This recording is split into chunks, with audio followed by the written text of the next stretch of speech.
गुरु बिन माला फेरते, गुरु बिन देते दान, गुरु बिन दोनों निष्फल हैं, चाहे पूछो वेद पुराण। जय इब कै सतगुरु मिले, सब दुख आँखों रोए, चरणों ऊपर शीश धरूं, कहूँ जो कहनी हो। कबीर साईं मिलेंगे, पूछेंगे कुशलोत, आदि अंत की सब कहूँ, अपने दिल की बात। गुरु जी तुम ना भूलियो, चाहे लाख लोग मिल जाएं, हम जैसे तुमको बहुत हैं, तुमसे हमको नहीं।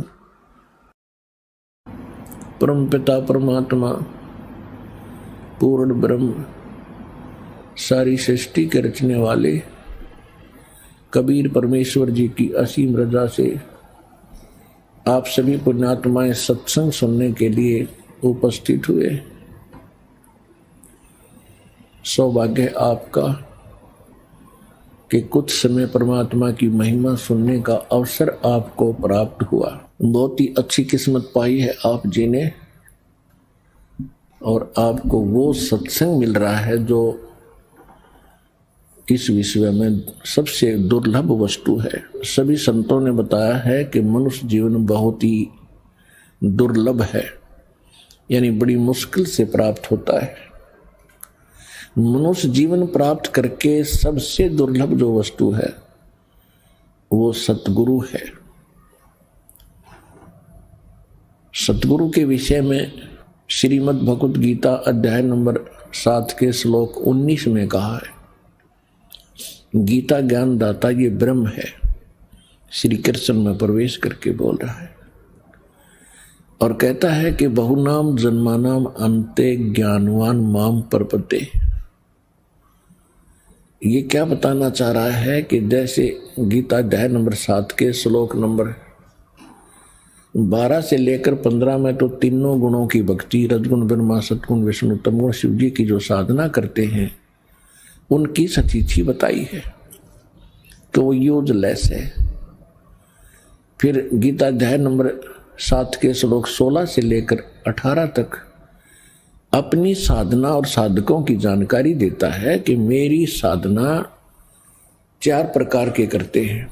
एक तो संकट निवारण के लिए अर्थ, दूसरे धन लाभ के लिए अर्थार्थी, तीसरे जिज्ञासु जो घर से निकलते हैं परमात्मा पाने की इच्छा लेकर ज्ञान ग्रहण करने के लिए भगवान का, उनको जैसे ज्ञानी अज्ञानी संत मिलते हैं उस ज्ञान के वो स्वयं वक्ता बन जाते हैं। ये तीनों व्यर्थ बताए, यूजलेस बताए।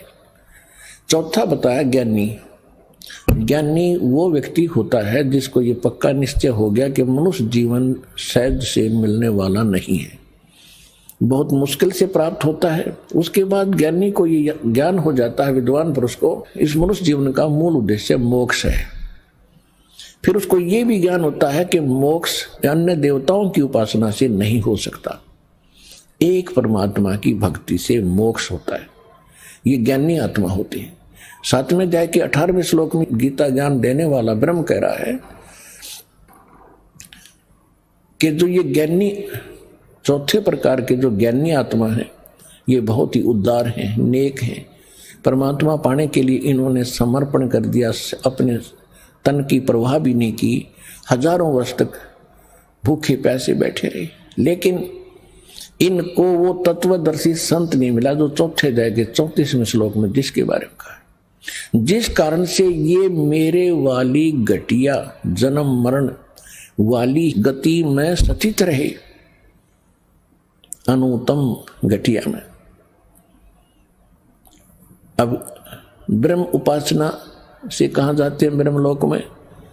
ब्रह्मलोक में गए हुए प्राणी भी जन्म मृत्यु में रहते हैं। 8वें अध्याय के 16वें श्लोक में स्पष्ट किया है।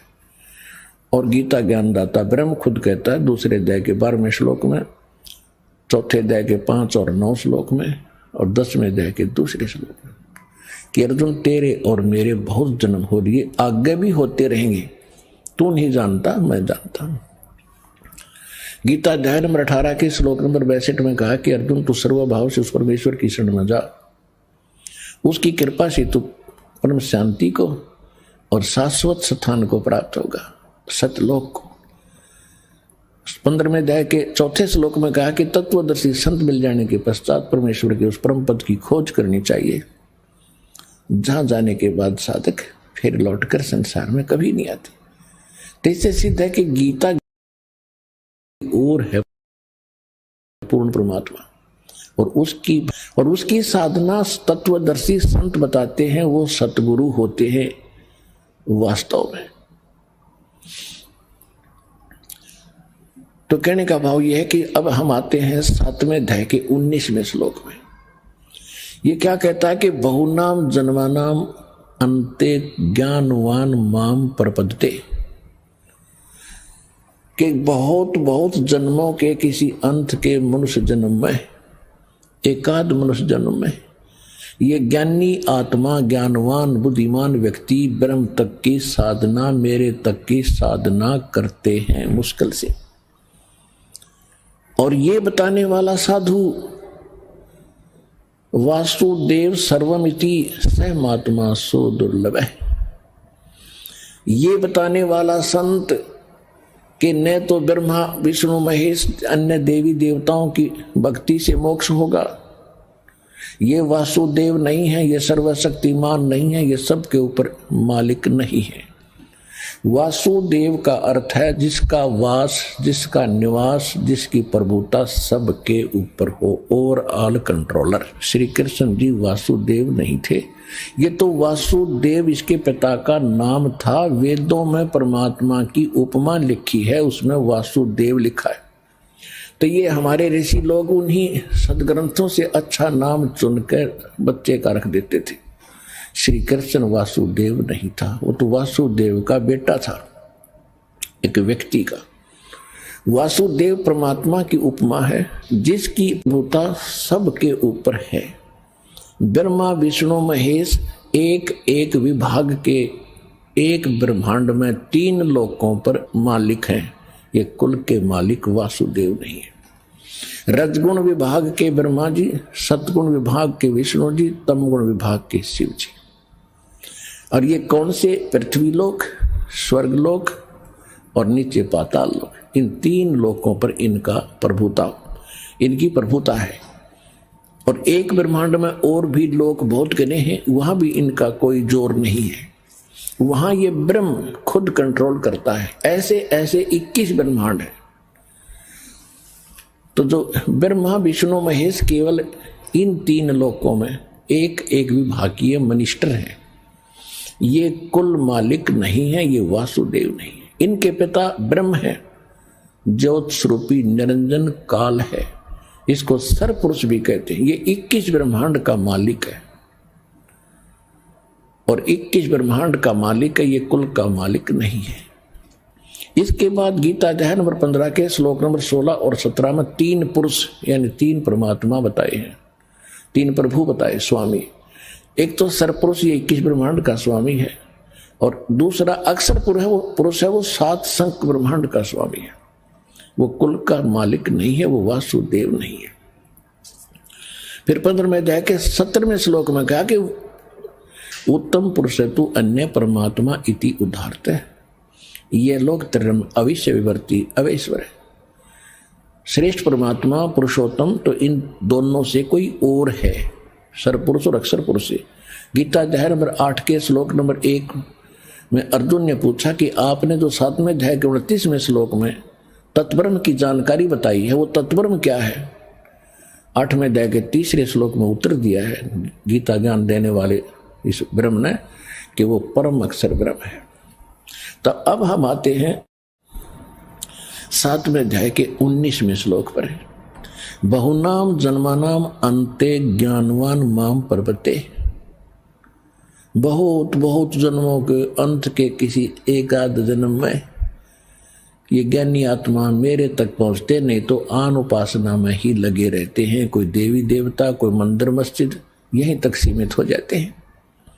और फिर बताया कि वासुदेव सर्वमिति, तो जो परम अक्षर ब्रह्म है वो कुल का मालिक है, वो असंग ब्रह्मांड का स्वामी है, इंक्लूडिंग ब्रह्म एंड पर ब्रह्म। सरपुरुष और अक्षर पुरुष के ऊपर भी उसकी प्रभुता है। और इसके अतिरिक्त असंग ब्रह्मांडों का वो मालिक, वो है वासुदेव।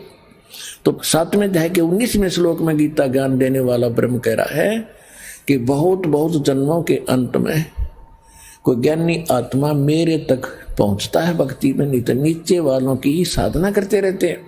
और वासुदेव सर्वमिति, कि वो वासुदेव है, वो है सब कुछ, सर्वम इति, बस यही है जो कुछ है। वही पाप नाशक है, वही मोक्षदायक है, वही वास्तव में अविनाशी है, वो सबका जनक है, वो सबका कंट्रोलर है। उसी की भक्ति से मोक्ष होगा, ये बताने वाला स महात्मा सुदुर्लभ है। वो संत बड़ी मुश्किल से मिलेगा। ओए होए, आज ये दास है वो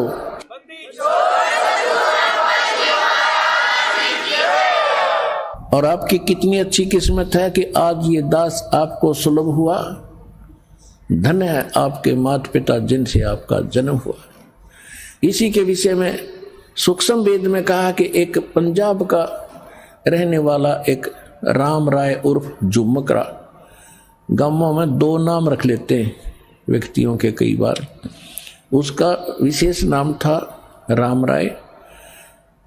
ये सिंह तो बाद में रखने लगे नाम, पहले ऐसे ही नाम थे अपने हिंदुओं जैसे ही। इनके नाम तो अब भी हिंदुओं जैसे ही हैं, लेकिन आगे सिंह लगाने लगे। तो कहने का भाव है कि राम राय नाम का एक बहुत बड़ा किसान था, 900 बीघे का। उस समय का बीघा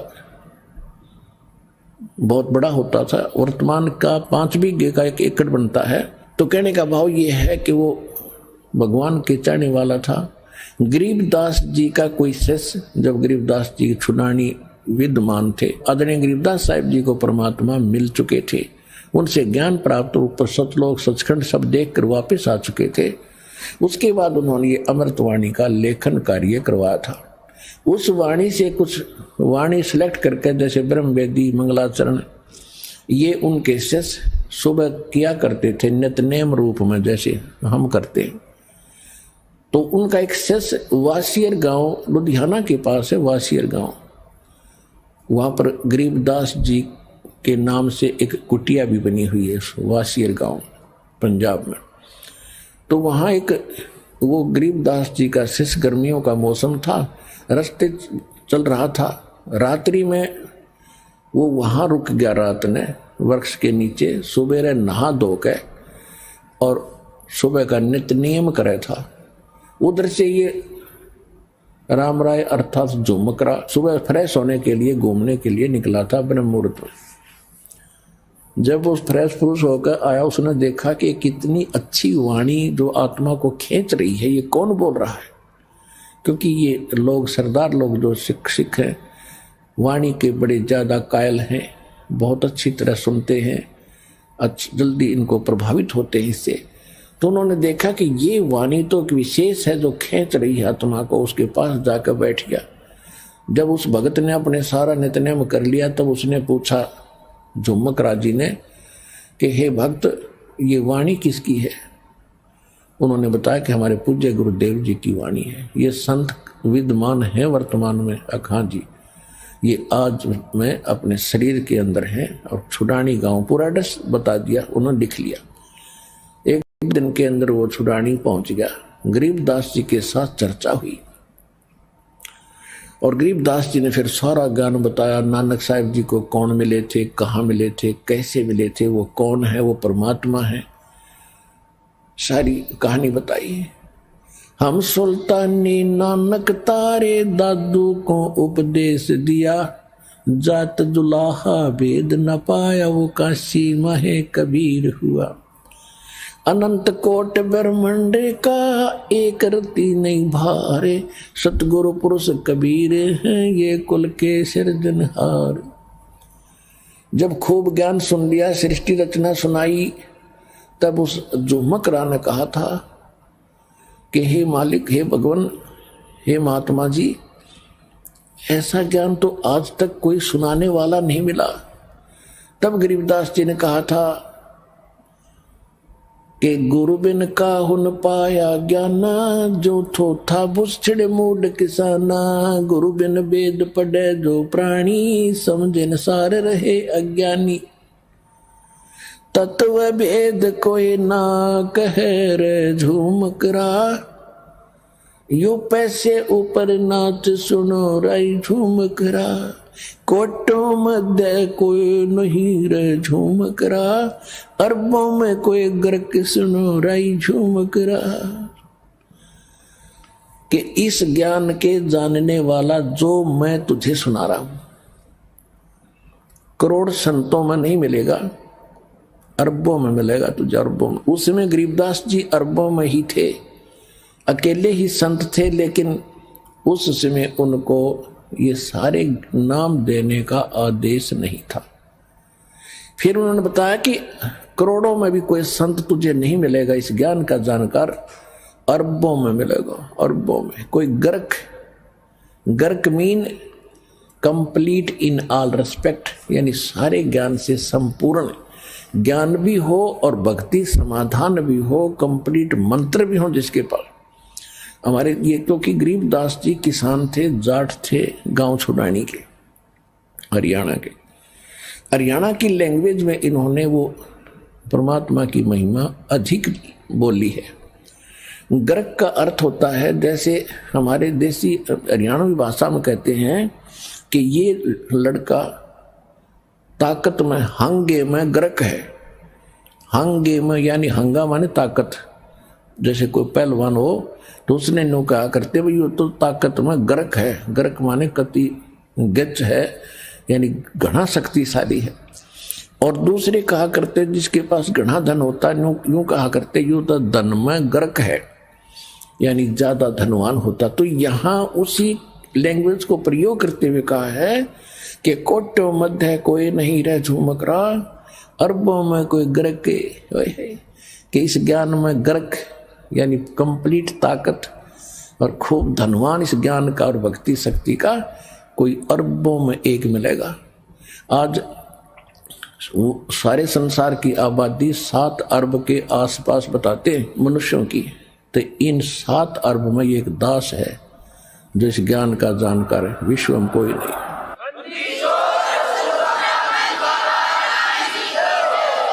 तो आपका सौभाग्य है कि आपको मनुष्य जीवन मिला जो बहुत दुर्लभ,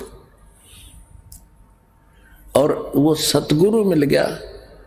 बहु नाम जन्मा नाम अंते ज्ञानवान माम प्रभुते, और वासुदेव सर्वमिति सहमात्मा सुदुर्लभ है। वो दास भी आपको मिल गया। आपकी कितनी अच्छी किस्मत है, कितनी लाडली आत्मा हो उस परम पिता की, कबीर भगवान की, आप जो बहुत वक्त से आगे हो। जो देर से आएंगे पछताया करेंगे, गए समय को रोया करेंगे टक्कर मार मार के, वो समय फिर हाथ नहीं आएगा। अब जो प्रसंग चल रहा है, अब सतगुरु मिलते हैं तो फिर ज्ञान बताते हैं। सतगुरु सच्चा ज्ञान देते हैं, उसी को सतगुरु कहते हैं। और जो सदग्रंथों के ज्ञान को ही आगे बढ़ाता है वो सतगुरु कहलाता है। जिनको ज्ञान ही नहीं है, अपने सदग्रंथों का ज्ञान नहीं है, वो सतगुरु नहीं है, वो बकवादी व्यक्ति है। तो पुण्यात्माओं, और सतगुरु सत्संग करते हैं और सत्संग से फिर ज्ञान होता है। अब गरीबदास साहिब जी सतलोक में सारी व्यवस्था देखकर आए, भगवान की महिमा से परिचित हुए। उन्होंने क्या बताया है कि वाणी सुनाते हैं आपको। न्योल नाद सुभान गति, ये लड़े भुवंग हमेशे, जड़ी जान जगदीश है, व्यसना व्यापै से। पुणात्मा, ये सूक्ष्म वेद है। आपको तो 4 वेद ही ऐसी समस्या पैदा हो रही थी, ये 4 वेद ही नहीं समझ में आए थे, वो संस्कृत में थे। और ये सूक्ष्म वेद जो भगवान का दिया हुआ ज्ञान है, परमात्मा ने जो बोला है वही गरीबदास जी ने लिखा है। ये भी एक सूक्ष्म वेद है, इसके अंदर कंप्लीट ज्ञान है।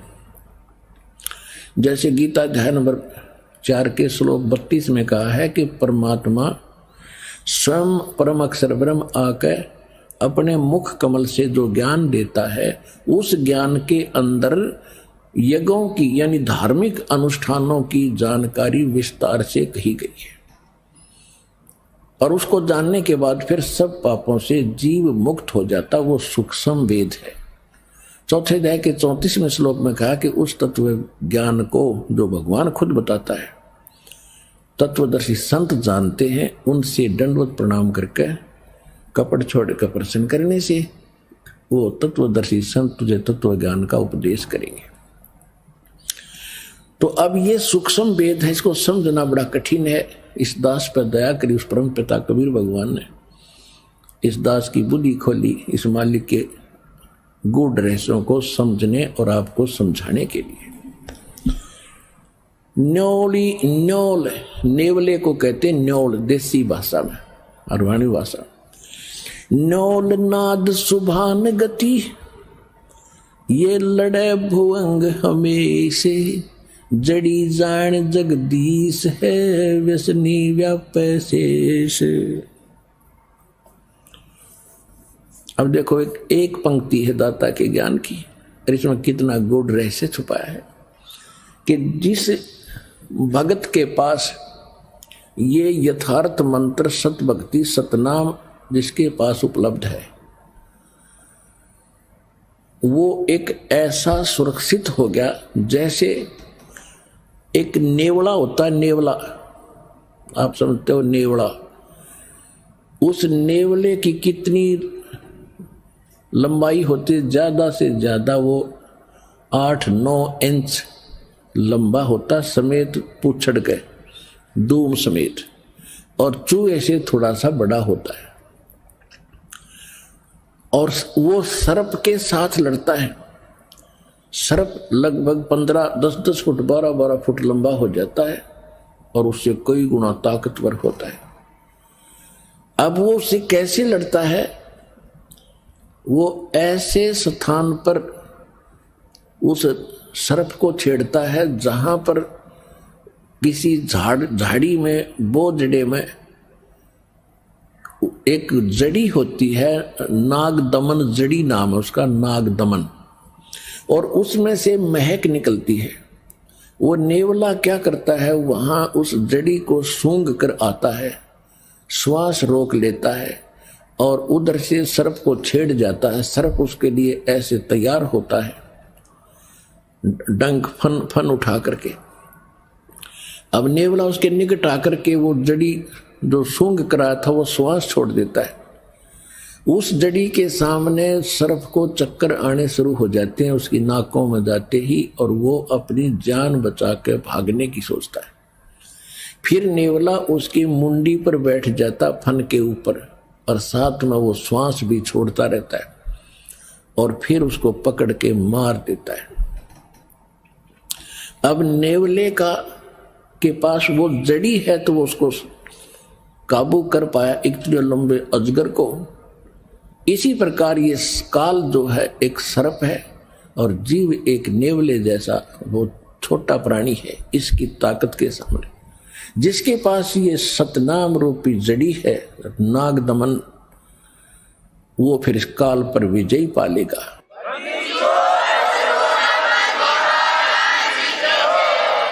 न्योल नाद सुबान गति, वो लड़े भुवंग हमेशे, जड़ी जान जगदीश है, व्यसना व्यापै शेष। कि सतनाम जो नाद है, सतनाम का जो मंत्र है, ये भगवान की शक्ति, जगदीश की शक्ति है। इसके जिसके पास इसका ये जड़ी है, उसके ऊपर काल रूपी अजगर का कोई प्रभाव नहीं पड़ेगा। किस पे? हंस गवन करते नहीं, मान सरोवर छाड़े, और कौवे उड़ उड़ जाते हैं ये खाते मांसाहार। हंस दशा तो साधु है ये सरोवर है सत्संग। मुक्ता हलबाणी चुगे फिर चढ़त नवेला रंग। दरस परस नहीं अंतरा रोमी वस्त्र बीच। पारस लोहा एक डिग वही पलटे नहीं अभीच।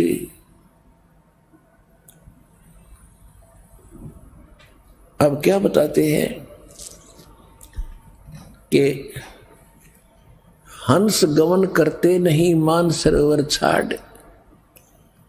और कौवे उड़ उड़ जाते हैं वो खाते मांसाहार। हंस किसे कहते हैं? हंस एक पक्षी है जो बुगले जैसा होता है। बुगले में और हंस में डिफरेंस देखने के लिए ये बताया जाता है कि हंस एक ही सरोवर में हंस भी होते हैं बुगले भी होते हैं। बुगले खाते हैं मछलियां या कीड़े मकोड़े, हंस नहीं खाएगा। हंस केवल मोती खाता है। दूसरे हंस में एक और गुण दिया है परमात्मा ने कि एक गिलास दूध में एक गिलास पानी डाल दीजिए और हंस के सामने रख दो। हंस में ऐसी ताकत शक्ति दी है कि वो दूध को पी लेगा, एक गिलास पानी उससे छोड़ देगा। वैसे दूध से पानी अलग होना बड़ा असंभव है और उसमें वो ताकत है। तो इसी प्रकार जो भक्त हैं जिन्होंने दूध और पानी छान लिया, जिन्होंने कीड़े मकोड़े खाने छोड़ दिए, यानी बीड़ी शराब मांस तम्बाकू ये बकवाद थी ये त्याग दी, वो हंस जैसी वृत्ति के सूचे भगत बन गए। अब कहते हैं कि हंस गवन करते नहीं मान सरोवर छाड़। और कौवे उड़ उड़ जाते हैं जो खाते मांसाहार। यानी जो हंस है वो सत्संग को नहीं छोड़ सकते। जो कौवे जैसी व्यक्ति के व्यक्ति हैं जिन्होंने बकवाद छूटती नहीं, वो सत्संग छोड़कर बकवादें करते रहते हैं। हंस दशा तो साध है और सरोवर है सत्संगे। मुक्ता हलवाणी चुग ये चढ़त नवेला रंगे। अब उन हंसों के लिए ये सत्संग रूपी सरोवर है और ये साधु आत्मा ये है हंस। हंस दशा तो साध है और सरोवर है सत्संग। और यहाँ ये परमात्मा की अमृतवाणी रूपी मोती खा रहे हैं और फिर चढ़े नवेला रंग। दूना अच्छा भाव बनता चला जाएगा। जो सत्संग में आए जाएंगे डटे रहेंगे।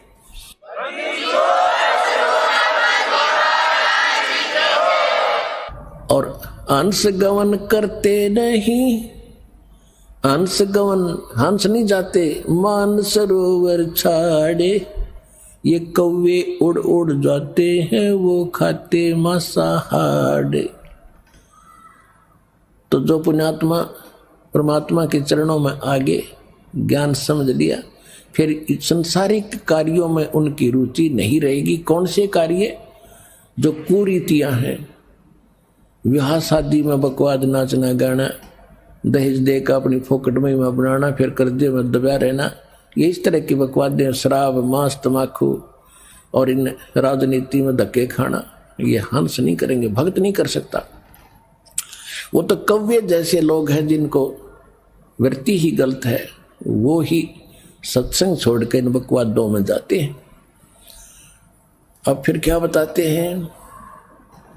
द्वार धनी के पड़ा रहे और धक्के धनी के खावे। 100 काल झकझोल ही पर द्वार छोड़ ना जावे। इस मार्ग में सफल होने का एक फार्मूला बताया है कि जब ज्ञान हो जाता है, परम संत की पहचान हो जाती है, कहते द्वार धनी के पड़ा रहे और धक्के धनी के खावे। आवे और जावे भगवान के चरणों में। और चाहे कितने ही आपत्ति आप पर काल देवे, जैसे संसारिक, क्योंकि आपने नाम ले लिया, अब धीरे धीरे आपका सब संकट दूर होने लगेंगे। तो आप ऐसा महसूस करोगे कि जैसे कोई आपत्ति आ गई नाम लेने से। नहीं, आपत्ति तक टल रही है आपकी। अगर नाम ना ले रखा होता तो जान जानी थी। आपको कई भक्त मिलते हैं, कहते हैं जी नाम लेने के बाद मैं वहां से छोड़ कर आया हूं, मेरे ऐसी कुछ तकलीफ होगी। भले आदमी, वहां से तो नरक था, सीधा काल था, वो तेरी जान जानी थी। यहाँ आने के बाद तो तेरी जान बच गई छोटे मोटे इस दुख थे। तो क्या कहते हैं कि द्वार धनी के पड़ा रहे और धक्के धनी के खावे, और 100 काल झकझोल ही काल बीच में बेशक झटके दे, पर द्वार छोड़ नहीं जावे। अब जैसे आप यहां आते हो, सतगुरु क्या होते हैं?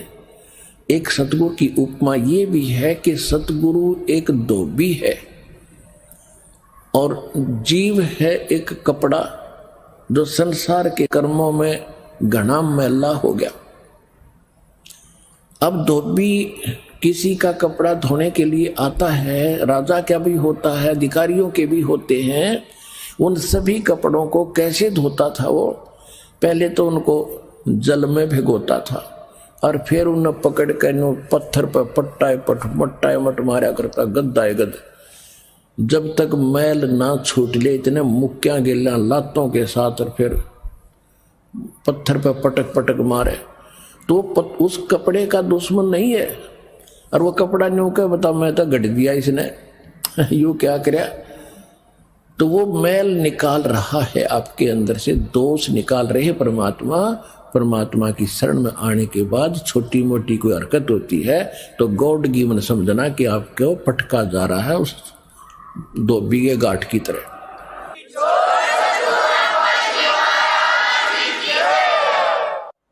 दर्श परस नहीं अंतरा ये रूमी वस्त्र बीचे, पारस लोहा एक डिग ये पलटे नहीं अभीचे। अब देखो फिर एक और बात बताई है, कितना गहरा ज्ञान है पुण्यात्माओं। जब आप कोई सूक्ष्म वेद का ज्ञान होगा, आप दांतों तले उंगली दबाया करोगे कि आज तक हमने गीता भी पढ़ी।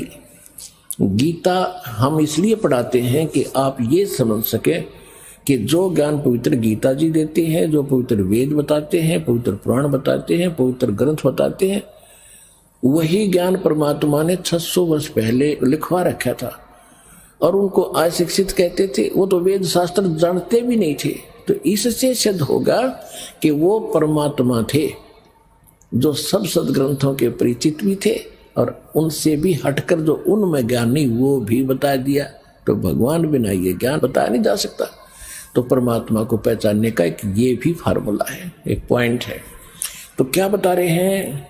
दर्श परस नहीं अंतरा ये रूमी वस्त्र बीचे, लोहा पारस लोहा एक डिग वही पलटे नहीं अबीज। एक पंक्ति में कितना गहराई भर दी, कितने गूढ़ रहस्य है। क्या बताते हैं कि आप यहाँ सत्संग में आते हैं और जिनके इन वचनों का असर नहीं हुआ तो वो कैसे है? चंदन बन में रंग ला दे एक बांस बिटम्बी ना सींचे, कोट वर्ष करो संगत संतों की, कोट वर्ष करो संगत संत की, पत्थर का जल में क्या भीजे, एक चंदन बन में रंग ला दे पर बांस बिटम्बी ना सींचे।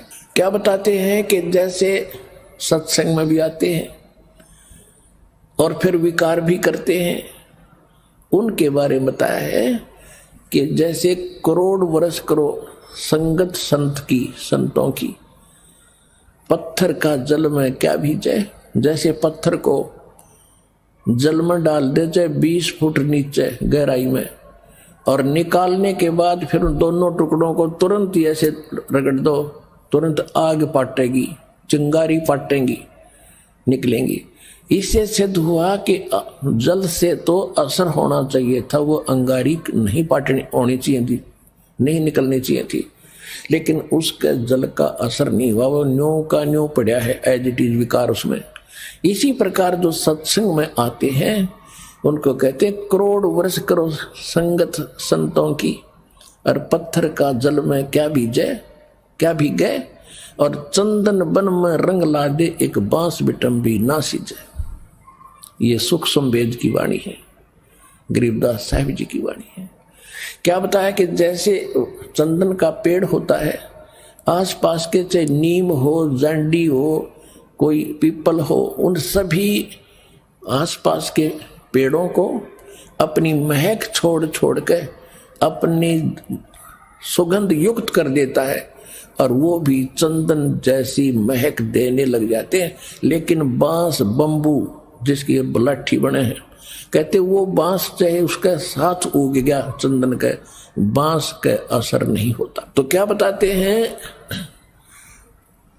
कि कोट वर्ष करो संगत संतों की, और पत्थर का जल में क्या भीजे, और चंदन बन में रंग ला दे, एक बांस बिटम्बी ना सींचे। तो जो बांस जैसे पत्थर जैसे व्यक्ति हैं उनका तो असर हो को नहीं, और नहीं तो परमात्मा की वाणी आपको चंदन बना दिया और आप ही आगे जा जा के सब न सुनाते हो। आप अपनी महक आगे छोड़ छोड़ के अपने भाई बहन रिश्तेदारों तक ये महक भगवान की छोड़ रहे हो।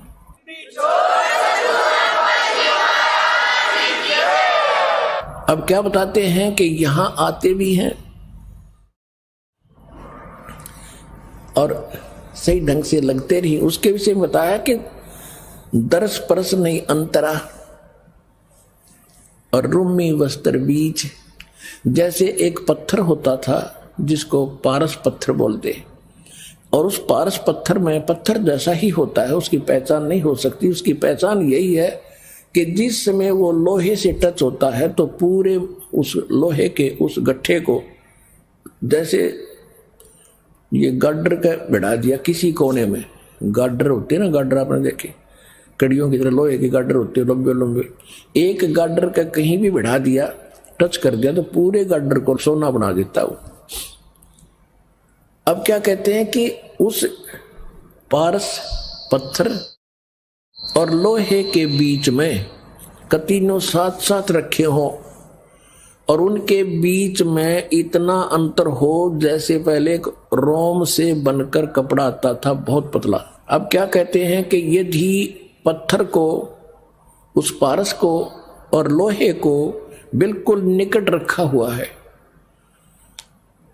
और उसमें केवल इतना अंतर हो जितना रोमी वस्त्र यानी पतली सी वायल होती थी, यानी बिल्कुल बाल से भी कम डिफरेंस भी उसमें हो, आपस में मिलन ना मिले हो, और ये इंतजार कर रहे हो कि दोनों पत्थर भी रख दिया, सोना भी साथ में है, पारस भी रखा है और लोहा सोना बना नहीं। कहते रूमी वस्त्र अंतरा पारस लोहे बीच, और कहते दर्श परस नहीं अंतरा रूमी वस्त्र बीच, और पारस लोहा एक कर डेग फिर पलटे नहीं अबीच। यानी इतना भी अंतर रह गया तो भी परिवर्तन नहीं होगा और वो दिखेगा कति साथ रखा हुआ। तो ये कहते हैं जो सत्संग में आते हैं और जिनके इन बातों का असर नहीं हो रहा तो उनकी भावना भगवान से जुड़ी नहीं है, वो दिक्कत के भगत है पर भक्ति उनमें प्रवेश है नहीं। तो वो जब होएगी जब वो सही ढंग से मालिक से मिल लेंगे। कहते हैं बिन गुरु मिले मोहे ना पावे। गुरु के प्रति जब आपका ऐसा भाव बनेगा और तब परमात्मा में कि आपके अंदर वो भक्ति और ये ज्ञान संचरित होता है। तो यहाँ बताते हैं कि यहाँ जैसे सत्संग में भी आते हैं और विकार नहीं छोड़ रहे हैं, उनके विषय में कहा है कि कोट वर्ष करे संगत संतों की, पत्थर का जल में के बीच है, एक चंदन बन में रंग ला दे पर बांस बिटम्बी ना सींचे। ये दास चंदन है और आप परमात्मा के पेड़ हो, वो पौधे हो जिनका असर हो गया, और बांस रूपी जो व्यक्ति हैं उनका असर नहीं होता, वो तो काल के जाल में रहेंगे, मरण दे। अब क्या बताते हैं परमात्मा की शक्ति बताते हैं कबीर परमात्मा की कि 9 लख नानक नाद में ये 10 लख को रख तीर, लाख दत्त संगी सदा वो चरणों चर्च कबीर। 9 लख नानक नाद में ये 10 लख गोरख पास, अनंत संत पद में ले ये कोट तेरे रविदास। रामानंद से लक्ष गुरु ये तारे सिसके भावे, चेलों की गिनती नहीं जो पद में रहे समाये। अब क्या बताते हैं कि कबीर परमात्मा वो समर्थ परमात्मा है, परम अक्षर ब्रह्म है, और परम अक्षर ब्रह्म की जानकारी सतगुरु ही देते हैं। वो कितने समर्थ हैं कि 9 लख नानक नाद में आदरणीय नानक साहेब जैसे महापुरुष अच्छी आत्माएं उनके नाद माने वचन के बच्चे हो लिए बहुत गणे दीक्षित हुए, वो भी पार करे 9 लख नानक नाद में, और 10 लख गोरख तीर, और लाख दत्त संगी सदा चरणों चर्च कबीर। गोरखनाथ जी को बहुत बड़ा सिद्ध माना जाता था।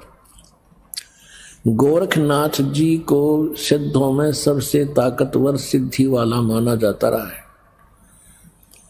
उन्होंने यहां तक चमत्कार कर दिए थे कि एक बार उनके बचंद्र नाम के गुरुजी काल प्रेरणा से एक सिंगल द्वीप के राजा की मृत्यु के उपरांत उस राजा के शरीर में प्रवेश करके वहां उसकी रानी को भोगने लगा। उससे 2 पुत्र हो गए। उसके बाद किसी ने गोरखनाथ को व्यंग कर दिया, किसी दूसरे नाथ ने, कि यदि तू ताकतवर है, ऐसी सिद्धि वाला है, तो अपने गुरु ने बचा ले। वो बकवाद करने लग रहा है वहां सिंगल द्वीप के अंदर। तो गोरखनाथ जी वहां गए अपने गुरु जी को वहां से। उससे पहले क्या किया कि किसी ने बता दिया उस रानी को कि ये कोई सिद्ध आत्मा राजा के शरीर के अंदर है, और उसकी राजा की आत्मा जा चुकी है, और ये कभी भी छोड़कर जा सकता है इस शरीर को। इसका शरीर मिलेगा कहीं पर किसी गुफा में, ये छोड़ कर आया है।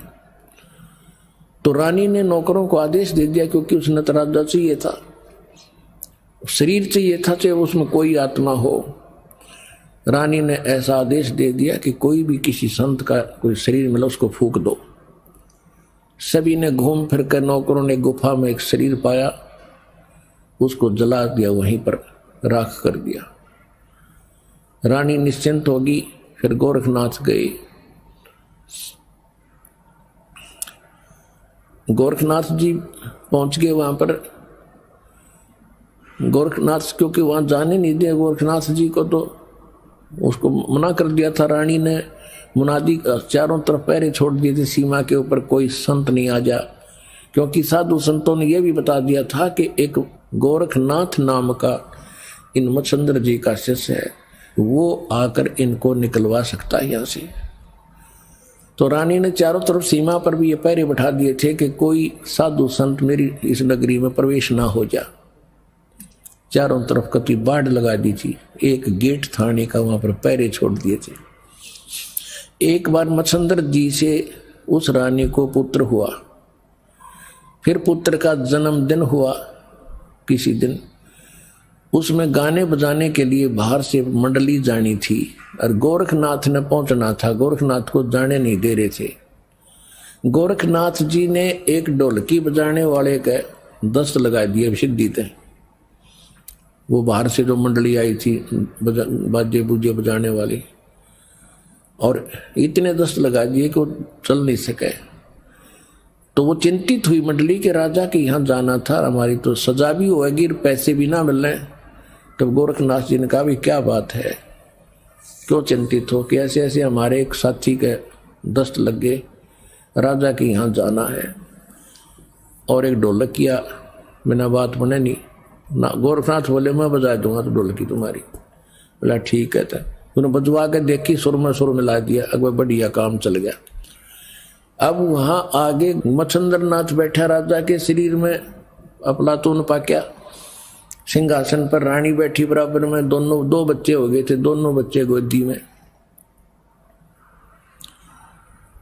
अब वहां वो गा बजा रहे थे तो गोरखनाथ कह रहा था डुम डुम डुम जाग मच्छंदर जाग तेरे फूट गए भाग, तो यहां से निकल जाग मच्छंदर जाग तेरे फूट गए भाग। अब वो मच्छंदर राजा के शरीर में बैठा, फटफड़ी ली, तब रानी से कहा कि इस ढोलकी वाले को रख ले या नौकर। ढोलकी वाला नौकर रख लिया। फिर उसको समझाया कि आप क्या उद्देश्य लेकर तो शिक्षा दिया करते थे, कहाँ फंस गए बीमारी में, चलो। तो कहने लगा मैं चलूँ तो मेरा तो शरीर फूक दिया, अब जाऊं कैसे, कि तो आप निकलो यहाँ से। वो शरीर छोड़कर निकल गए। वहां पर राख थी, उस राख के अंदर ये अस्थि बची हुई थी, अस्थि जिनको ये मरने के उपरांत किधर डाल कागरा गंगा वंगा में छोटी मोटी बच रही थी, उनको इकट्ठी करके अपनी शक्ति से गोरखनाथ ने मच्छंदर जी का शरीर बना दिया पूरा उसी एज का, और उसको प्रवेश कर दिया। अब फिर क्या था, अब देखो पुण्यात्माओं, ये है खेल। हम यहाँ फंसे रहे, हम यहाँ अड़गी बुद्धि कि इतना महापुरुष, और देखो मुर्दे को भी जीवित कर दिया, शरीर भी नहीं था फिर भी शरीर बना दिया। ये जन्म जैसे अब ये चल रहा है ना, आपका प्राइम टाइम है ये, इसमें जो भक्ति करके पार ना हो ना, इनमें इतनी गजब की भक्ति संचित हो जाएगी और इन्हीं से सिद्धियां आती हैं। इसी भक्ति को अगर आप खराब करने लग जाओगे ना कुछ दिनों में, बिना ज्ञान के, किसी का झाड़ा लान लग गया ठीक हो जाएगा, और कोई किसी को आशीर्वाद दोगे वो फल लग जाएगा, आपके पंचर हो जाएगा। तो ये इतनी भक्ति इकट्ठी कर लेते हैं ये साधु संत इस समय में, अब जो चल रहा है, और ये पार हो नहीं पाते, ये फिर काल का फंस जाते, और यही फिर आगे प्रसिद्ध होते रहते। फिर क्या होता है कि गोरखनाथ पिछले जन्म से सिद्धि युक्त था ऐसे। अब हम ये सोचते हैं वो ऐसा महापुरुष हो तेरे की, ये तो भगवान ने है, इस ताकतवर और कौन होगा। अब उधर से जब मच्छंदर वो चला था, क्या नाम है, राजा निकल के वहां से, तो राजा ने क्या किया, एक थैले में सोने का असरफी डाल ली गणिए, आगे काम होंगे अपने भंडारा में। अब जब वो मच्छंदर का शरीर बना दिया, राजा का शरीर वहां छोड़ दिया, फिर वो झोला ठा के चला मच्छंदर, क्योंकि आत्मा तो वही थी जो सारी क्रिया करी, और उस थैले में के थी वो सोने की असरफी। तो आगे कुएं पर पानी पीने लगे, तो मच्छंदर ने कहा कि ले गोरख संभाल कर रखिए इसको, इसमें बड़ी कीमती वस्तु है और सोने की असरफी है, 1 किलो पक्का ले रहा, 2 किलो पक्का, और संभाल के रख। जब पानी पीने लगे गोरखनाथ ने वो थैला कुएं में उलट दिया, वो सारी असरफी सोने की कुएं में डाल दी, और मच्छंदर उस पर लाल हो रहा, निकम्मे तने क्या कर दिया, मूर्ख कहीं का, तेने अकल नहीं है। गोरखनाथ बोले गुरुदेव आप तक कति राज ऋषि बन गए, ब्रह्म ऋषि नहीं रहे। वहीं पर एक पहाड़ी थी छोटी सी, अपने मंत्र से उस पहाड़ी को सोना बना दिया गोरखनाथ ने।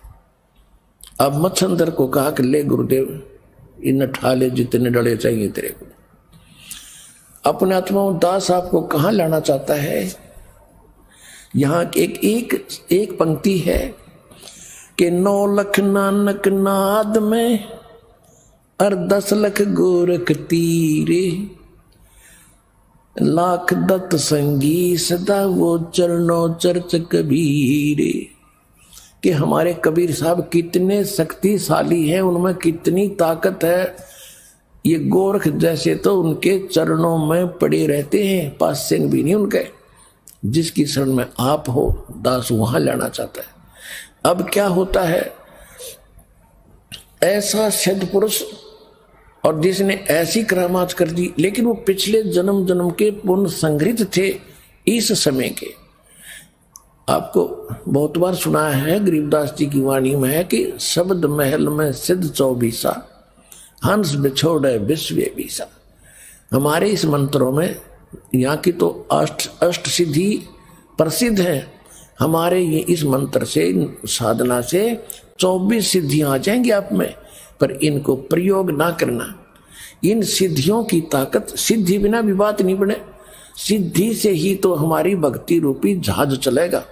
यानी हम यहां से उस सिद्धियों से उड़कर चलेंगे, और हमने वो प्रयोग कर ली तो हमारी तो टायर की हवा निकलेगी, फिर हम कैसे उड़ेंगे, कैसे चलेंगे आगे। तो ये गलती से पार हुए नहीं, ये फिर ठहगे काल के, और पहले उसमें ब्रह्मलोक में रखा, वहां होटल में, वहां इनसे सारी पूंजी खत्म करा के फिर पृथ्वी पटक दिया। इनके पास फिर सिद्धि रह जाती है, भक्ति धन वहां खत्म करवा दिया। अब सिद्धियां ये माचे फिरे थे, फूले फिरे थे।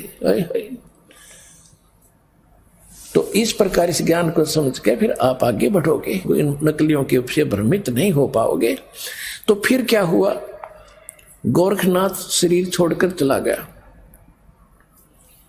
ये क्या करते हैं कि ये मुक्त होते नहीं, ये पितरलोक में चले जाते हैं, और पितरलोक में वहां यहां से मरे हुए जो सिद्ध थे वो सारे वहां इकट्ठे हो जाते हैं एक जगह, और ये भी वहीं चले जाते हैं। जैसे पितर दादे परदादे मर गए, वो पितर बन गए, और फिर कोई मरता है वो पितर बनकर उन्हीं के पास जाता है, क्योंकि वो उन्हीं की पूजा कर रहा होता है, उन्हीं में आस्था होती है। इसी प्रकार ये साधु संत वहां चले जाते हैं। अब क्या होता है कि काशी में जो परमात्मा आए हुए थे, कबीर परमेश्वर जी, कबीर परमेश्वर जी की आयु उसमें लगभग 10 वर्ष की थी, 10 वर्ष की आयु थी। और उधर से स्वामी रामानंद जी वैष्णव साधु थे, उनका बोलबाला बनारस में, काशी में, उस पवित्र नगरी में घना था। और जो नाथ परंपरा के थे, जो नाथ परंपरा के होते हैं शंकर जी के पुजारी, और वैष्णव परंपरा के वाले हैं विष्णु जी के पुजारी। तो नाथ परंपरा वालों का लगभग वहां सफाया सा हो गया था, लोग सभी वैष्णव धर्म को स्वीकार कर रहे थे। तो गोरखनाथ जी को भेजा गया वहां से पितरलोक से, कि नाथों का तो नाश कर दिया रामानंद ने, और उसके साथ तू चर्चा करके उसने फेल करके आ, तो जनता इस नाथ पंथ को स्वीकारेगी। तो गोरखनाथ वहां आ गया, कहां, काशी में, और आके उसने रामानंद जी के पास एक पर चिट्ठी भिजवा दी कि मेरे साथ चर्चा करो, गोष्ठी करो, ज्ञान गोष्ठी। और जो गोष्ठी में, यानी जो चर्चा में हार गया, ज्ञान चर्चा में, गोष्ठी में,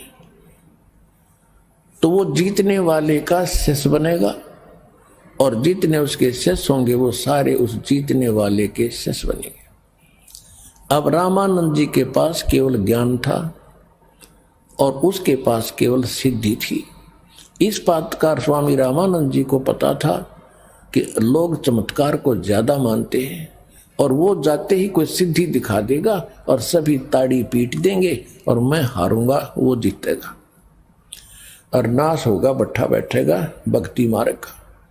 बहुत चिंतित था। और परमेश्वर कबीर साहब जी ने उनको हालांकि सब कुछ दिखा भी दिया था, और वो कबीर साहब उनके शिष्य भी हो चुके थे। वैसे लोग दिखावा शिष्य थे, लेकिन वास्तव में वो तो परंपरा निभाने के लिए शिष्य बने थे भगवान, और रामानंद जी को गुरु मानते थे। तो रामानंद जी से परमात्मा ने पूछा, कबीर जी ने, कि हे गुरुदेव, आज कैसे टेंशन ले रहे हो आप कुछ चेहरा उतरा हुआ लगता है, क्या समस्या आ गई, अपनी कोई संगत में दिक्कत आ गई है, क्या बात है। अब रामानंद जी ने बताया कि गोरखनाथ एक सिद्ध पुरुष आया है। उन्हें गोरखनाथ का नहीं पता था कि गोरखनाथ है, वो तो परमात्मा ने बताया कि तो गोरखनाथ है। मालिक ने पहचाना उसको कि एक नाथ आया है, और सिद्धि में बड़ा पहुंचा हुआ बताते हैं, और ऐसे ऐसे शर्त रखी है, और वो सिद्धि दिखा देगा, लोग ताड़ी पीट देंगे, मैं हारूंगा, वो जीतेगा, वैष्णव पंथ का नाश होगा। अब कबीर साहब ने कहा, देखो गुरुदेव,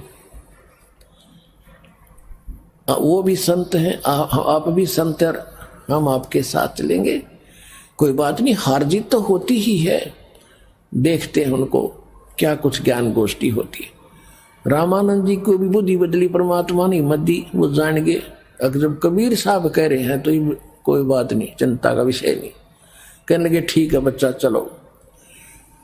अब उस दिन अन्य जो शिष्य थे रामानंद जी के, उन्होंने अपना वैष्णव वाला वेशभूषा नहीं तैयार करी। वो क्या करते हैं, एक गले के अंदर एक तुलसी की एक मणिये की कंठी बोल रहे हैं, उसने एक कमन का होता उसमें तुलसी का मोटा सा, उसको कहते हैं वैष्णव परंपरा से दीक्षित की पहचान होती है। और एक लंबा सा तिलक लगाते यहां से यहां तक, इस तरह एक फावड़ी लेते हैं हाथ में, एक ऐसे, यानी वो एक झोली लेते हैं, झोली, ये उनका एक वेशभूषा होती है। और तक किसी ने बनाई नहीं, हारा तक और ये हमने जबरदस्ती वहां बनाओगे फिर, इसलिए हम अपनी पहचान दिखाते को नहीं। उस दिन कबीर साहब सारा वो वैष्णव परंपरा वाले सारे श्रृंगार करके गए और गोरखनाथ जी को भिजवा दिया गया। ठीक है भाई, आपकी गोष्ठी का निमंत्रण हम स्वीकार करते हैं। उस स्थान पर पहुंच गए जहां वो स्थान निहित कर रखा था। रामानंद जी का आसन अलग लगा रखा था, गोरखनाथ जी का आसन अलग लगा रखा था। गोरखनाथ जी साथ में एक अपना त्रिशूल रखते थे, 10 फुट 8-9 फुट लंबा, और ऊपर 3 उसके ऐसे सिरे से होते थे, त्रिशूल ऐसा होता था, लोहे का डंडा सा होता था, और वो नीचे से भाला टाइप होता था, उसको जमीन में गाड़ के वहां खड़ा कर रखा था, और स्वयं आसन पर अलग से बैठे थे। उधर से रामानंद जी का आसन ऊंचा था। कबीर साहब अपने गुरुदेव के चरणों में बैठ के नीचे, जैसे एक सुयोग्य शिष्य ने भूमिका करनी चाहिए ऐसी कर रहे थे। अब गोरखनाथ जी ने कहा कि रामानंद अब मेरे साथ गोष्ठी करो। अब गोरखनाथ जी ने जब रामानंद जी से कहा कि मेरे साथ प्रश्नोत्तरी कीजिए, तब परमेश्वर कबीर जी खड़े हुए, वो बालक छोटे से, और कहा कि गोरखनाथ जी, मैं स्वामी रामानंद जी का शिष्य हूं, और मेरे गुरु जी से चर्चा करने से पहले तुम मेरे से बात कर,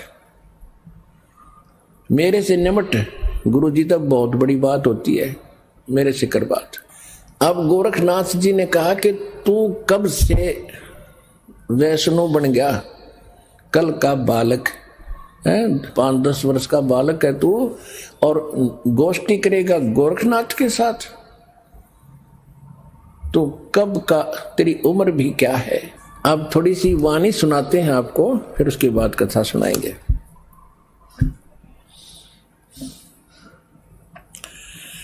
योगी गोरखनाथ प्रतापी, तासो तेज पृथ्वी कापी, काशी नगर में सो पग पर ही, रामानंद से चर्चा कर ही। चर्चा में गोरख जय पावे, कंठी तोड़े तलक छुड़ावे। सत्य कबीर शिष्य जो भयहु, ये वृंतांत सो सुन लेहु। गोरखनाथ के डर के मारे, वैष्णव नहीं बेख संवारे। तब कबीर आज्ञा अनुसारा, वैष्णव सकल स्वरूप संवारा। अब गोरखनाथ जी के पास रामानंद को खबर पठाई, चर्चा करो मेरे संग आई। रामानंद की पहली पौड़ी, सत कबीर बैठे तिस ठौरी। कहे कबीर सुन गोरखनाथा, चर्चा करो हमारे साथा। प्रथम चर्चा करो संग मेरे, पीछे मेरे गुरु को टेरे। बालक रूप कबीर निहारी, तब ये वचन उचारी। यानी कबीर परमात्मा को बालक रूप में देख कर गोरखनाथ जी क्या बोले, कब के बहे बैरागी कबीर जी, कब के बहे बैरागी। कि तुम कब से बैरागी बन गया, वैष्णव कब से बन गया, तू काल का बालक। परमात्मा क्या बोले, नाथ जी तब से भये बैरागी, मेरी आद अंत सुध लागी। क्या बताते हैं कि मैं कब से बैरागी हूं। ढूंढूं कार आद का मेला, नहीं गुरु कोई ना था चेला। तब का तो हम योग उपासा, और जब का फिरूं अकेला। धरती नहीं जद की टोपी दीना, तेरा ब्रह्मा नहीं था जद का टीका। और शिव शंकर से योगी ना थे, मेरा तब का जोड़ी शक्का। द्वापर की हम करी फावड़ी, त्रेता का हम दंडा। सतयुग मेरी फिरे दुहाई, और कलयुग फिरो नौखंडा। गुरु के बचन साध की संगत, अजर अमर घर पावे। कह कबीर सुनो हो गोरखे, हम सबको तत्व लखावे। कि ए गोरखनाथ, मैं जब तक ना ब्रह्मा था ना विष्णु था, उससे पहले का हूं मैं। इस बात को सुनकर गोरखनाथ जी ने क्या पूछा, अरे क्यों बात बना रहा है तू भक्त, तेरी उम्र क्या है। अब क्या बताते हैं परमात्मा, जो बूझे सोए बावड़ा, जो बूझे सोए बावरा, क्या है उम्र हमारी। असंख्य योग पर ले गए हम तब के ब्रह्मचारी। कोटि निरंजन हो गए पर लोक सिधारी, हम तो महबूब हैं भाई सदा ब्रह्मचारी। अरबों तो ब्रह्मा गए ये 49 करोड़ कन्हैया। 7 करोड़ तेरे शंभू मर गए, मेरी एक नहीं पलैया। ओए होए, कहते हैं करोड़ों निरंजन मर गए, अलख निरंजन 21 ब्रह्मांड के स्वामी। और कहते हैं अरबों तो ये ब्रह्मा मर गए, और 49 करोड़ विष्णु ये तेरे कन्हैया, और 7 करोड़ तेरे शंभू मर गए, मेरी एक नहीं पलैया। अब भी शंकर जी का पुजारी नाथ जी थे, और जब ये कहा कि तेरे शंभू भी मर लिए 7 करोड़, और मेरी एक भी पल आयु की नहीं घटी है, अर्थात मैं अविनाशी हूं। कोटन नारद हो गए ये मोहम्मद से चारी, देवताओं की गिनती नहीं ये क्या सृष्टि बिचारी। नहीं बूढ़ा ना बालक और ना कोई भाट भिखारी, कह कबीर सुनो हो गोरख यह उम्र हमारी।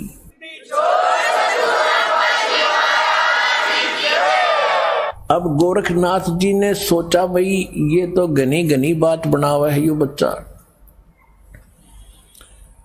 और सुनने वाले खुश हो रहे थे। एक छोटे से बालक ने कितना गजब का उत्तर दे दिया। अब ताड़ी पीटने वाले थे इतने में गोरखनाथ ने क्या किया, जो उसने त्रिशूल गाड़ रखा था, त्रिशूल आसन से उठा, सिद्धि से नो का नो आसन पदम लगाए लगे, ऐसा उठा और उस त्रिशूल के ऊपर जा बैठा। ये देखिएगा। और परमात्मा ने क्या किया, परमात्मा ने कहा कि गोरखनाथ अब मैदान छोड़कर भागा मत। आपकी और हमारी ज्ञान गोष्ठी की बात हुई थी, ये ड्रामेबाजी दिखाने की नहीं, ये जादूगरी दिखाने की बात नहीं हुई थी, ज्ञान की बात हुई थी। और ज्ञान कर बैठ ढंग से आकर यहाँ आसन पे, ये ड्रामा क्या दिखा रहा है। लोगों ने ताली पीट दी क्योंकि वो बैठ गए ऊपर जाके। तो गोरखनाथ ने कहा कि अगर तुम्हारे अंदर कोई ताकत है भगवान की, मेरे बराबर आकर बैठ, तब मैं गोष्ठी करूंगा तेरे से। जमीन से 8-9 फुट ऊपर त्रिशूल के ऊपर जज का बैठा सिद्धि थे। परमात्मा को तो पता था ये बालक कितनी क्या हरकत करेगा। परमात्मा जो सूत होते थे, सूत कपड़ा बुनते थे, और सूत की एक कुकड़ी, बोलना हरियाणा में कुकड़ी, जो चरखे में माताएं काटा करती थी वह इतनी मोटी हो जाती थी, धागे की रील सी, वह जेब में डाल रहे थे पूरी। कबीर साहब ने क्या किया कि उस धागे का एक हिस्सा पकड़ के और वो कुकड़ी यानी वह रील ऊपर न फेंक दी। वह ऐसे खुलती खुलती और सीधा 150 फुट की ऊंचाई पर जाकर ऊपरला एंड खड़ा हो गया, स्ट्रेट नो का नो, मालिक की ताकत से। और परमात्मा वहां से उठे और उसके ऊपर के एंड पर जाकर बैठ गए। ये देखो, अब वो नाथ जी बोना सा दिखे, 150 फुट का 9 फुट ऊंचाई। कबीर साहब ने कहा कि ले नाथ जी, अगर बराबर बैठ के ही चर्चा करनी है तो आजा बेटा यहां हमारे बराबर में। अब देखो, ऐसी बात नहीं है कि गोरखनाथ तो आकाश में उड़ सकता था, लेकिन एक तो चुंबक होता है, परमात्मा तो सिद्धियों के भंडार हैं। और सिद्धि क्या, जैसे यह घड़ी है, यह सिद्ध कर दी मैकेनिक ने, और यह चल रही है सुइयां, और इसको चुंबक के सामने कर दो वहीं स्थिर हो जाएंगी, चल नहीं सकती। तो वो सिद्धियां परमात्मा ने पहले उसकी सिद्धि फेल करी। अब गोरखनाथ जी ने सोचा ऊपर न उठो, थोड़ा सा उठा और धड़ाम दे से नीचे आके गिरा। भाई की डुड्डी और डिग्गी होती।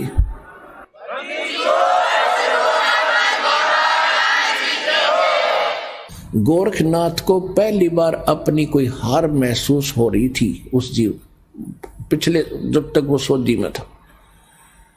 और कहते पहलवान होता है ना, तो कांटे के जो रेसलर होते हैं वो तो थोड़ी सी बात पर समझाते कहाँ मेरी हार होगी, और जो कंचने से होते हैं ना वो दे चढ़वा के मान्या करें।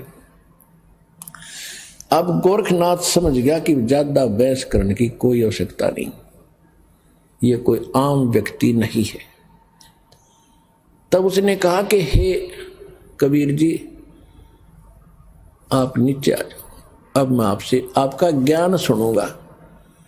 तब परमात्मा ने उसको सारी सृष्टि रचना सुनाई। तो परमात्मा ने कहा कि आपकी एक शर्त भी थी कि जो हारेगा वो चेला बनेगा। आप हार गए, अब बनो चेला मेरा। गुरु जी का तो बाद में बनिए, पहले मेरा बने। तो वो कहने लगा जी ऐसा है, मैं कुछ ज्ञान और सुनूंगा, मैं प्रश्न उत्तर करूंगा। परमात्मा बोले कि कर ले, क्या प्रश्न उत्तर करेगा। तो उसने परमात्मा ने फिर परमात्मा कहा कि आप ही बताओ मुझे कि आप कहां से आए, आप कौन हो। ले मैं बताता हूं कौन हो। परमात्मा बोले सुन ले। अवगत से चल आया, मेरा कोई भेद मर्म ना पाया। अवधू अवगत से चल आया, अवधू अवधूत, हे गोरखनाथ मैं अवगत से चला आया, जिसके बारे में कोई नहीं जानता। तेरा ब्रह्मा जानता, ना तेरा शंकर जानता, ना विष्णु जानते। अवधू अवगत से चल आया, मेरा कोई भेद मर्म ना पाया। ना मेरा जन्म ना गर्भ बसेरा, बालक बन दिखलाया। काशी नगर जल कमल पडेरा, तहाँ जुलाही न पाया। मात पिता मेरे कछु नाही, ना मेरे घर दासी। जुल्ला का सुत आण कहाया, जगत करो मेरी हासी। मात पिता मेरे कछु नाही, ना मेरे घर दासी। ये जुल्ला का सुत आण कहाया, जगत करे मेरी हासी। ये 5 तत्वों का धड़ना मेरा, जानो ज्ञान अपारा। सत स्वरूपी नाम साहेब का, ओहे नाम हमारा। अदर दीप सतलोक में, अदर दीप गगन गुफा में, तान निज वस्तु सारा। तेरा ज्योत स्वरूपी अलख निरंजन, वो धरता ध्यान हमारा। अदर दीप और गगन गुफा में, तान निज वस्तु सारा। तेरा ज्योत स्वरूपी अलख निरंजन, वो धरता ध्यान हमारा। हाड चाम लहू ना मेरे, हाड चाम लहू ना मेरे, कोई जाने सतनाम उपासी। तारण तरण अव्यय पद दाता, मैं हूं कबीर अविनाशी। हाड चाम लहू ना मेरे कोई जाने सतनाम उपासी, तारण तरण अवय पद दाता मैं हूं कबीर अविनाशी।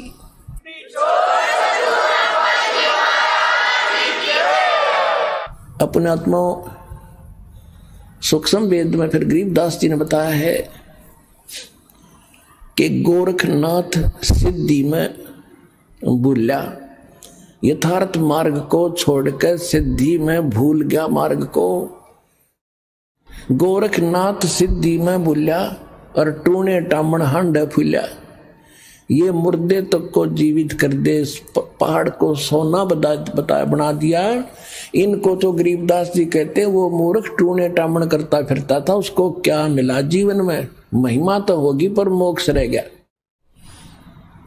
मन तो सुख के सागर बस रे भाई और ना ऐसा यस रे, भाई तो सुख के सागर बस रे भाई और ना ऐसा यस रे। देखो इसको कहते तत्व ज्ञान, इसको कहते सूक्ष्म वेद। अब हम एक ही बात को सुनकर उसकी महिमा गाते रहते थे, उसी के गुण गाते रहते थे, हमें पता नहीं था। इतनी जबरदस्त सिद्धियां दिखाने वाला व्यक्ति और कति जीरो था, -0 था अध्यात्म मार्ग में। आप गोरखनाथ कहते हैं गोरखनाथ सिद्धि में भूल्या और टूने टामण हांडे फूल्या, और जंतर मंत्र जोग निभाई और काल चक्कर जम जोरा खाई, तुम हो जम की फर्दी माही। गोरखनाथ को कबीर साहब ने कहा कि तू तो काल की फर्द में चढ़ रहा है। फर्द फर्द कौन सा हो जो परमानेंट आपकी जमीन हो जाती है ना, आपकी फर्द में आ जाती है तो आपका नाम होगी वह पक्की। तो परमात्मा ने कहा कि तू तो काल की फर्द में चढ़ रहा है, काल का फिर गधा बनेगा अगले जन्म में। ये तो सिद्ध पाक गया, महिमा होगी तेरी। सिद्ध नहीं ये गधे हैं जो जाने नहीं सतनामा। कहते जिनके पास सतनाम नहीं वो आज भी गधे हैं, वो सिद्ध नहीं है। हम उसको सिद्ध पुरुष कहते थे। तो गोरखनाथ जी ने जब ये ज्ञान सुना, उसने सोचा भी इसको फालतू छेड़ने की जरूरत नहीं है, ज्ञान में यू तुझे कति नहीं जानते। सिद्धि में भी उसके जचगी, फिर उसका फिर भ्रम रह गया थोड़ा सा। कहने लगा जी एक बार गंगा के किनारे चलो। अब चल भाई क्या रह गया, एक और मैं कुछ लीला करता हूं, आप मुझे उसमें पराजित कर देना, मैं आपका शिष्य बन जाऊंगा। परमात्मा बोले चल। गोरखनाथ जी गंगा के अंदर छलांग लगा गए और एक मछली का रूप धारण कर लिया, और घनी मछली वहां पर। तो उसने कहा था कि मैं इसमें छलांग लगाऊंगा और मुझे आप खोज देना दरिया से, फिर मैं आपको गुरु बना लूंगा। अब गोरखनाथ जी ने छलांग लगाई, मछली रूप बना लिया। परमात्मा ने छलांग लगाई, वह मछली पकड़ कर टीटवी बाहर लिया और बाहर काट के गोरखनाथ बना दिया।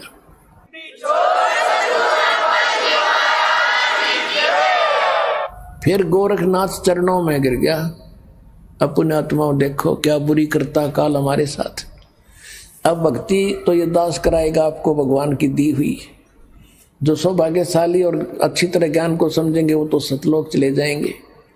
ये दिक्कत आओगी लास्ट के दिनों में, यानी हजारों वर्ष ये ज्ञान चलेगा, हजारों वर्ष ये साइंस की जो विद्या चलेगी, जो ये टीवी है और ये चिप है, मोबाइल है, इनके माध्यम से ये ज्ञान दिया जाएगा। दास तो चला जाएगा सतलोक, ये 5 तत्वों का शरीर छोड़ के, लेकिन ये इलेक्ट्रॉनिक शरीर रहेगा अभी दास का, ये नूरी शरीर रहेगा। टीवी पर चला करेगा, नाम दिया करेंगे, नाम चलेगा ऐसे। तो फिर सारा नाम भी टीवी CD से दिया जाएगा, दास के जाने के बाद व्यवस्था की जाएगी। लेकिन फिर लास्ट में ये विज्ञान भी खत्म हो जाएगी, ये ज्ञान रह जाएगा। तो ये ज्ञान कुछ दिनों तक चला करता है। तो ये ज्ञान फिर बहुत दिनों तक सुख का सांस लेगा परमात्मा के बच्चे। और जो सत भक्ति करेंगे मर्यादा में रहकर पार होते चले जाएंगे, लेकिन सुख बहुत ज्यादा सुखी होंगे या माया की हवस खत्म होगी। और इतनी भक्ति कर लेंगे इनको परमात्मा आपको सारी सुविधा उपलब्ध कराया करेगा। जैसे दास बार बार आपको कथा सुनाता है कि जिस समय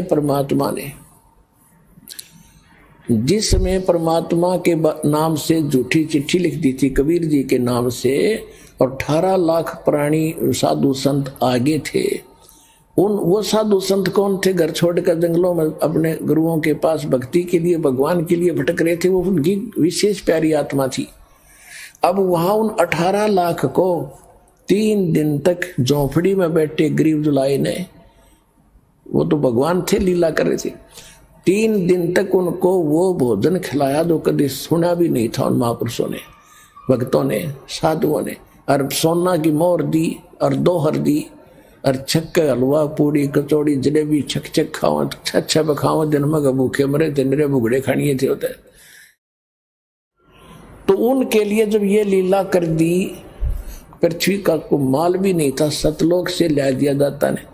तो आने वाले समय में जैसे जनसंख्या बढ़ रही है, 100 वर्ष के बाद क्या खाएंगे ये, अगर ये माहौल नहीं बदलाते। फिर भगवान व्यवस्था करेगा। आपके घर में 2 दाने होंगे, तड़के भरा पाओगा मटका, पिप्पा भरा पाओगा आटेगा, इस तरह कर देगा दाता आपके लिए। लेकिन भक्ति करवाने के लिए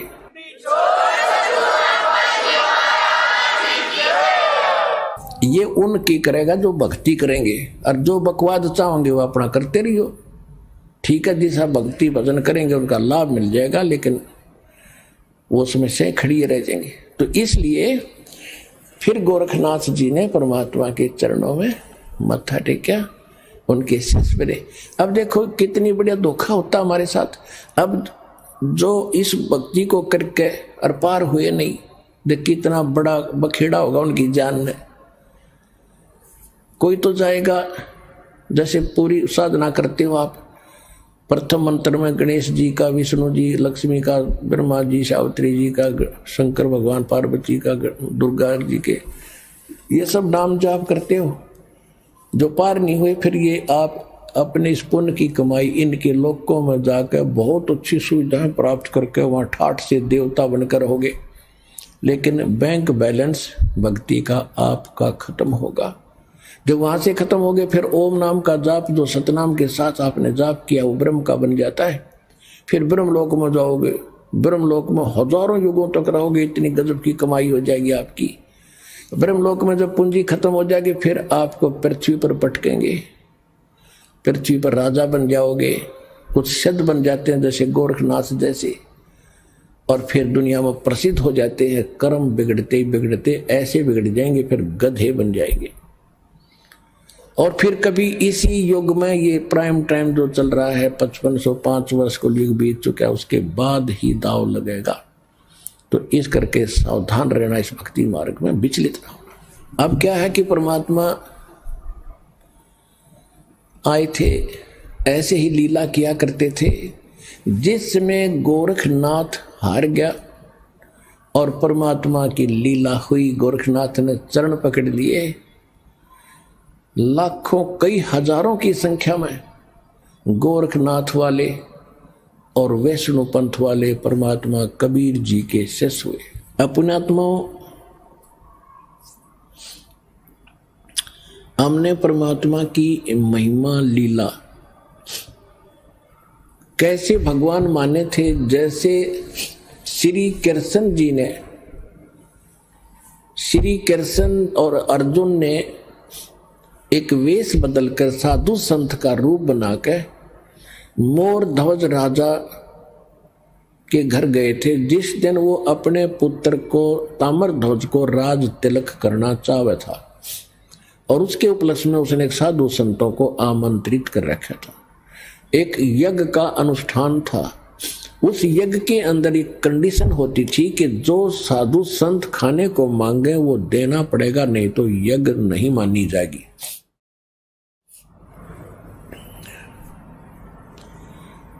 तो ये दोनों चले गए। अर्जुन के मन में एक दोष आ गया था। अर्जुन कह रहा था चाहिए भगवान, क्योंकि ये शिष्य भी था अर्जुन, और अर्जुन कृष्ण का शिष्य था और रिलेटिव भी था। तो कह रहा था जी मैं आपका सेवक हूं, ऐसा कोई और नहीं है पृथ्वी पर। श्री कृष्ण जी ने उसका भ्रम निवारण करने के लिए वहां ले गए ताम्रध्वज राजा के घर पे कहने का भाव यह है कि उन्होंने खाने को क्या मांगा। ताम्रध्वज तो मोरध्वज ने पूछा जी भोजन खाओ। श्री कृष्ण ने साधु रूप में कहा कि हमारे साथ एक शेर है, वो सिंह बना शेर ले रखा था, एक माया से अपनी सिद्धि से शेर बनाया था।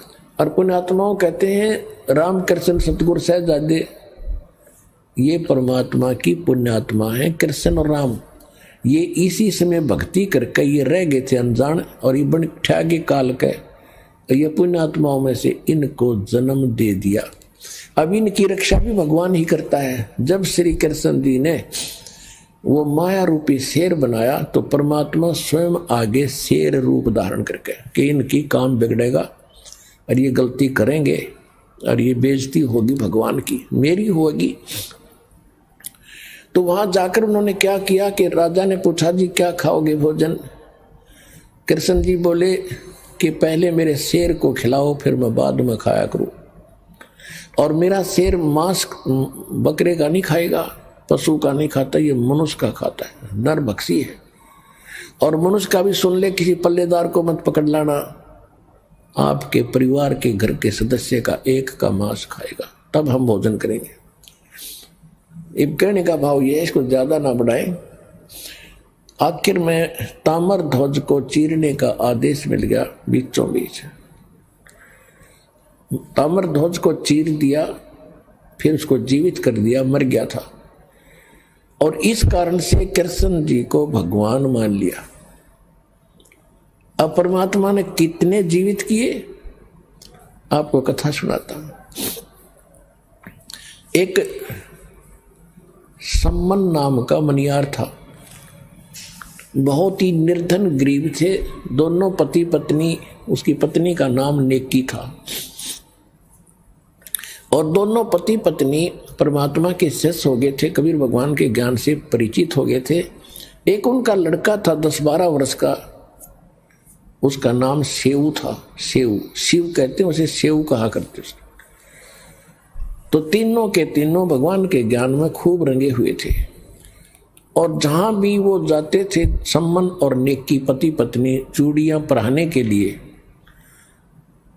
गांव नगर में, तो वहां परमात्मा कबीर जी की चर्चा करया करते थे कि हमारे गुरु जी इतने सक्षम है, हमारे गुरु जी इतने सक्षम है। ऐसे सिकंदर लोधी की जलन का रोग ठीक कर दिया, एक गऊ काट दी थी सिकंदर लोधी ने, वो जीवित कर दी।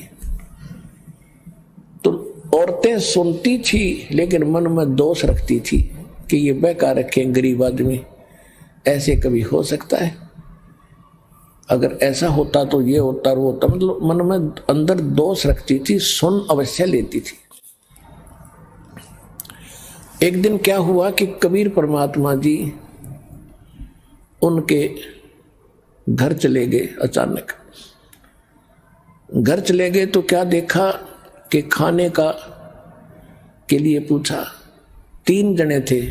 इसी प्रकार एक कबीर परमात्मा जी ने एक कमाल नाम के लड़के को, 12-13 वर्ष की आयु का था, उसको मुर्दे को जीवित किया था। एक शेख तकी नाम का मुसलमान पीर था जो परमात्मा कबीर जी से ईर्षा रखता था। उसने ये शर्त रखती थी कि कोई मुर्दा जीवित कर देगा कबीर। सिकंदर लोधी राजा के सामने ये शर्त रखती थी, दिल्ली के बादशाह के सामने, कि यदि कोई मुर्दा जीवित कर देगा कबीर तो मैं कबीर जी को अल्लाह का अवतार मान लूंगा, नहीं तो नहीं मानूंगा। और मुसलमानों को कह दूंगा कि राजा काफिर हो गया है और काफिर को गुरु बना लिया है। सिकंदर लोधी चिंतित हुए, तब कबीर साहब ने कहा था कि टेंशन ना ले राजा, इसको कह दे कोई मुर्दा मंगा ले।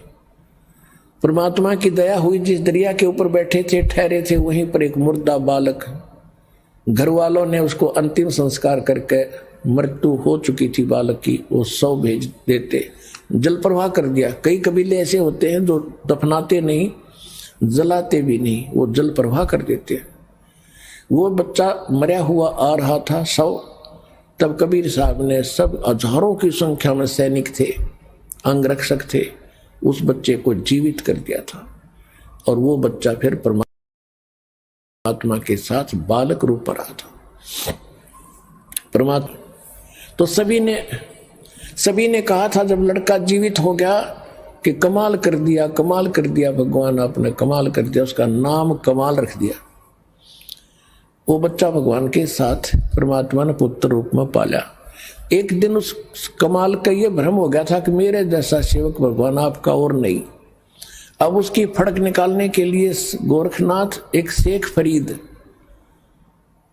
जो परमात्मा वो पहले गलत डले डोवा था, कुएं में भी लटक गया था, परमात्मा वहां पहुंचे थे और उससे कहा था कि भले आदमी तू क्या कर रहा है, कि मैं भगवान के दर्शन करने के लिए कुएं में उल्टा लटका हुआ हूं, तपस्या कर रहा हूं। तो परमात्मा ने कहा था कि मैं हूं वो भगवान, अल्लाह अकबर, जिसकी तू खोज कर रहा है। तो शेख फरीद कहने लगे कि बकवाद ना करे भगत, भगवान ऐसा थोड़ा ही होता है, भगवान देखा थोड़ा ही जाता हो, तो निराकार है, वो बेचून है। परमात्मा ने कहा भले आदमी, यदि परमात्मा निराकार है और आप उसके दीदार के लिए कठिन तपस्या कर रहे हो कितने वर्षों से, अब कुएं में भी अंतिम सांस गिन रहा है उसके दर्शनार्थ, और उधर से कहो निराकार है, तो दर्शन खा के करोगे तुम। अब कहते गाम का ज्ञान का तो चमका ऐसा लग गया, अगर ओ सेध जा, एकदम बुद्धि बदल गई, रत तेरा गजब हो। एक तरफ तो हम बेचून कहते, निराकार कहते हैं, फिर हम समाधि लगाते हैं, उसको देखेंगे, खा के देखोगे, देखने के लिए प्रयत्न कर रहा है। जब कौ इतना कमजोर हो गया था शेख फरीद, 12 वर्ष में 50 किलो अन्न खाया था, 50 किलो, ये देख लो 12 वर्ष में, यानी नाम मात्र रोजाना, कि भगवान मिल जाए किसी तरह, आलस ना हो। और कौवे आगे थे, यानी कति अस्थि पिंजर शेष रह गया था, कौवे आगे आंख का डन खातिर, कि और तस मांस की तो है नहीं आदमी के, आंख खा ले।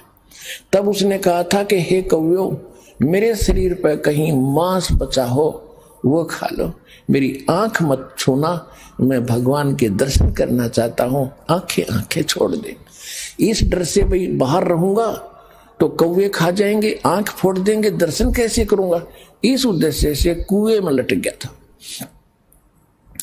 उल्टा। तब भगवान गए थे कि वो मरेगा भगत, और खड़ा होकर उसको रस्से से लटक रहा था, बाहर निकाल लिया। वो लटका कह रहा कि ए भाई मुझे छेड़े ना, मुझे ना छेड़, तू अपना काम कर, मैं अपना कर रहा हूं। उसने सोचा कोई पाली पोली बकवाद कर रहा है। भगवान ने कहा कि तू क्या कर रहे हो आप यहाँ पर बात महात्मा जी, कि मैं भगवान के दर्शन के लिए साधना करता हूं। परमात्मा ने कहा कि मैं हूं वो अल्लाह अकबर जिसको तुम देखना चाहते हो। अब शेख फरीद ने कहा कि देखो भाई, ऐसी बात नहीं करनी चाहिए, आपको पाप लगेगा। भगवान तो निराकार है, वो तो बेचून है, आप तो इंसान हो, आप पैगंबर हो सकते हो। परमात्मा बोले मैं तो चलो इंसान हूं, और आप जिसको खोज रहे हो वो निराकार है, और वो वैसे कह रहे हो कि मैं भगवान के दर्शन करने चाहता हूं, मेरी आंख भी खराब ना करियो अभी। तो निराकार के दर्शन महात्मा जी करोगे कैसे? भले आदमी एकदम चक्कर काट गया, पैर पकड़ लिए नू के नू, कि अल्लाह तो नहीं मानने थे कि भगवान होगा, पर बाखबर जरूर है, यह जचगी की बाखबर है।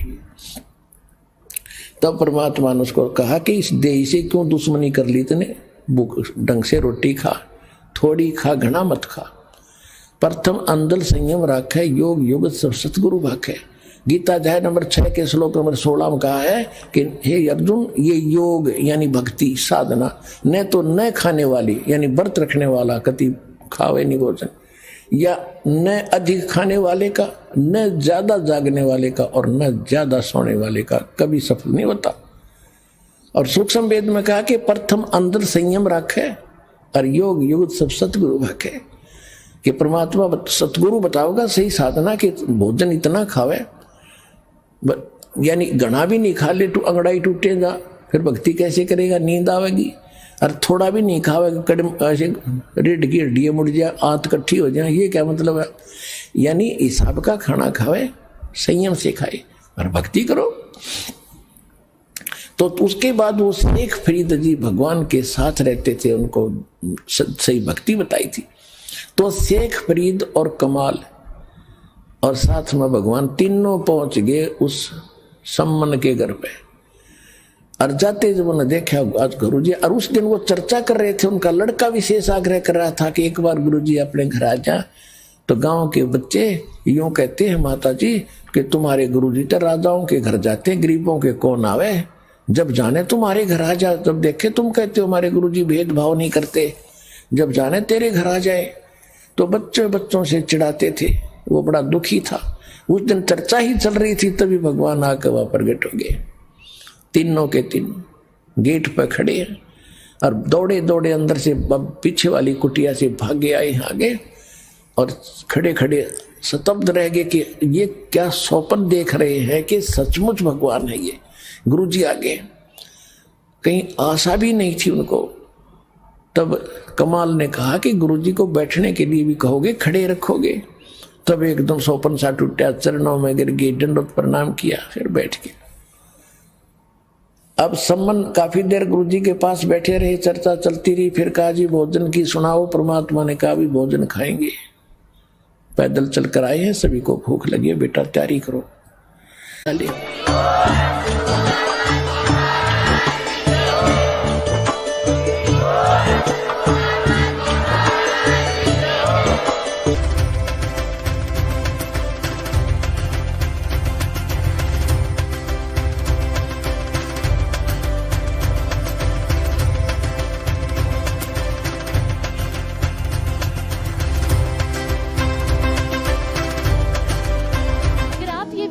YouTube पर देख रहे हैं तो हमारे चैनल को सब्सक्राइब करें और बेल आइकन को दबाना ना भूलें। अगर आप Facebook पर यह वीडियो देख रहे हैं तो हमारे पेज को लाइक करें।